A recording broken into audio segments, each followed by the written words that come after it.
perkenalkan, nama saya Tara Della Brutarigan. Di sini saya akan melanjutkan cerita saya sebelumnya, yaitu tentang buku yang berjudul Tuhan Beri Aku Alasan Untuk Tidak Menyerah, karya dari Malik Al-Mughis dan Luqman Al-Hakim. Dimana sebelumnya pada tahap pertama saya sudah menceritakan sedikit tentang buku ini, yang menceritakan tentang berhenti mengejar dunia, buatlah dunia mengejarmu. Kita diajak untuk tidak terlalu sibuk mengejar materi atau kesuksesan duniawi secara buta, tetapi kita lebih fokus memperbaiki diri, menuntut ilmu, dan beribadah. Ketika kualitas diri kita itu bagus, rezeki dan kesuksesan itu akan datang dengan sendirinya. Baiklah, di sini saya akan melanjutkan sambungan cerita saya pada tahap pertama kemarin, dan saya akan melanjutkan cerita ini dari halaman 61 sampai dengan selesai. Pada halaman selanjutnya, buku ini menceritakan tentang kenapa kita harus tetap bertahan meskipun keadaan itu lagi nggak berpihak kepada kita. Penulis menceritakan bahwa kita itu sering stres dan capek karena kita itu salah sasaran. Kita itu terlalu sibuk mengejar dunia, ingin kelihatan sukses, ingin dipuji orang, ingin kaya cepat, atau ingin kelihatan sempurna. Padahal dunia itu ibaratkan bayangan. Makin kita kejar, makin dia lari. Makin kita maksa dapatin, makin rasanya jauh. Kuncinya itu, berhentilah mengejar dunia. Buatlah dunia mengejarmu. Caranya bagaimana? Gampang. Kita ubah fokus kita daripada kita terus lari-larian mencari dunia. Mending kita itu berbalik badan, perbaiki diri, dan fokus cari ridho Tuhan. Penulis juga menjelaskan, kalau hati kita udah tenang dan dekat pada Tuhan, rezeki, ketenangan, dan kesuksesan bakal datang sendiri dari belakang. Kita kerja keras itu memang wajib, tapi hati harus tetap berserah kepada Tuhan Yang Maha Esa.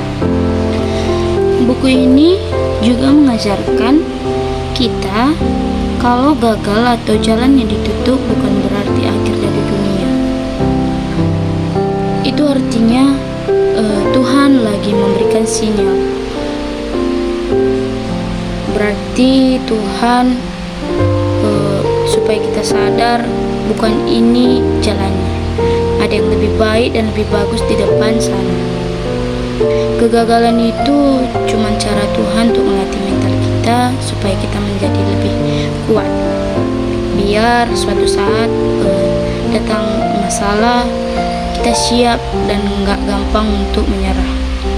Dengan hal apapun itu, kita harus berani buat gagal, kita berani mulai lagi, dan selalu kalau ada kesulitan pasti ada kemudahan yang selalu disiapkan oleh Tuhan. Jadi tidak ada alasan lagi benar-benar menyerah, karena selama kita masih punya Tuhan, kita punya sejuta alasan untuk berjuang. Dan rumus kesuksesan itu ialah gagal.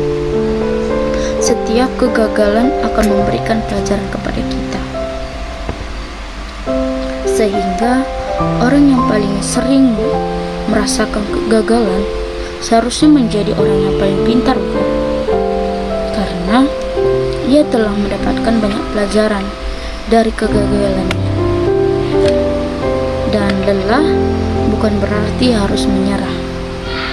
Lelah merupakan tanda kita butuh istirahat, seperti HP yang membutuhkan proses charging. Beristirahatlah sejenak, asal agar gajimu. Setelah itu kembalilah ke jalannya Allah. Bagian yang paling berkesan pada saat saya membaca buku ini, jangan takut kehilangan setetes air saat kamu sedang berjalan menuju pemilik samudra. Kalimat ini yaitu tamparan sekaligus pelukan hangat bagi kita yang sedang merasakan kehilangan sesuatu yang sangat berharga. Setetes air itu yaitu entah pekerjaan, hubungan, atau impian yang gagal. Kita diingatkan selama kita berharap dan menggantungkan nasib kepada Tuhan, kita tidak pernah rugi sedikit pun.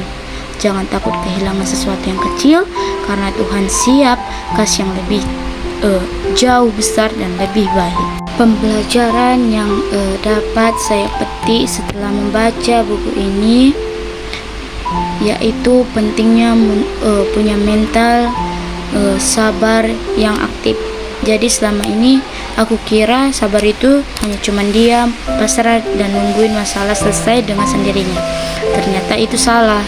Sabar yang dimaksud bukan berarti kita itu cuman diam atau pasrah pas lagi ada masalah atau lagi susah. Tapi sabar yang aktif, kita tetap bergerak, tetap berusaha, dan tetap berbuat terbaik. Selama kita masih mempunyai iman dan selama kita masih diberi nafas hidup sampai detik ini, itu tandanya kita masih punya sejuta alasan untuk bangkit lagi. Masih ada harapan buat mulai ulang dan berjuang lebih baik lagi. Gak ada kata terlambat buat berubah dan jadi orang yang lebih baik ke depannya. Setelah saya membaca buku ini dari awal hingga akhir, saya dapat menyimpulkan kalau hidup itu bakal kerasa ringan kalau kita nggak menanggung beban sendirian. Kita punya Tuhan yang maha segalanya buat tempat cerita dan bersandar. Jangan pernah menyerah sama keadaan, karena setelah badai pasti ada pelangi yang sudah disiapin olehnya. Baiklah, saya akhiri cerita ini. Kiranya setelah mendengarkan atau membaca buku ini, kita nggak gampang menyerah dan selalu semangat jalani hidup yang memiliki banyak masalah. Saya akhiri, sekian dan terima kasih.